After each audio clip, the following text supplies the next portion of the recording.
आझाद मैदानावर होती। आणि मग असंच आपल्या पहिल्या आंदोलनाला त्यावेळेला आपला संपर्क पूर्ण झाला नाही, पण मी आज तुम्हाला सगळ्यांना जे बसलेले आहेत उपोषणासाठी आणि प्रशिक्षणार्थी जे माझे भाऊ आणि बहीण बसलेले आहेत लहान लहान, त्यांना शब्द देते की मी स्वतः दादांची संपर्क करून आंदोलनाच्या आधी या 2-3 दिवसात साहेब मराठवाड्यातून आले उद्धव साहेब की दुसऱ्याच दिवशी आपण मातोश्रीवर जाऊ, हा माझा शब्द आहे।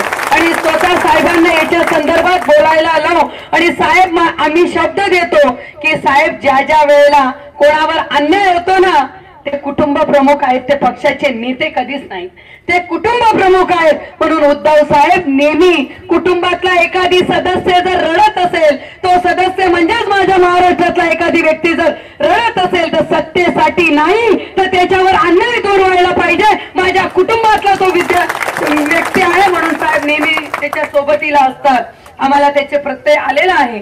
आम्ही आपलं त्यांचे चिरंजीव आदित्य ठाकरेंना बोलवा। नक्कीच आम्ही तोही प्रयत्न करते।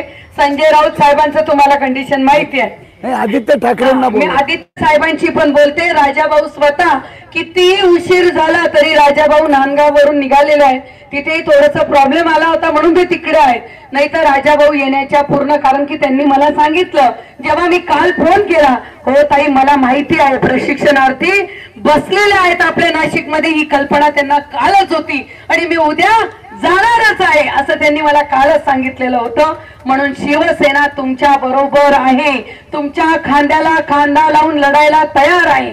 आणि तुम्ही आताच सांगितलं की शुभांगीताई नाशिक येते, साहेब मागच्याच वेळेस मी गरीबाची शेतकऱ्याची लेख आहे, मी पुढाऱ्याची लेख नाही, म्हणून आश्वासन देऊन मी पुढे जात नाही, कुठेतरी शब्द देऊन तुम्ही मला असं म्हटले की ही गाडी ती गाडी, साहेब मी एक साधी शिक्षिका आहे आणि मी शेतकऱ्याची लेख आहे, म्हणून मला तुमचे सर्व प्रश्न मी तुमच्यातलीच एक आहे, म्हणून मी पुढाऱ्यासारखे किंवा नेत्यासारखे मी जर मागच्या वेळेस नेत्यासारखी राजकारणासारखी लढली असती तर पदवीधर मतदारसंघात मी फक्त 2200 मतांनी गेली नसती, पण मला गरिबाची जाण आहे।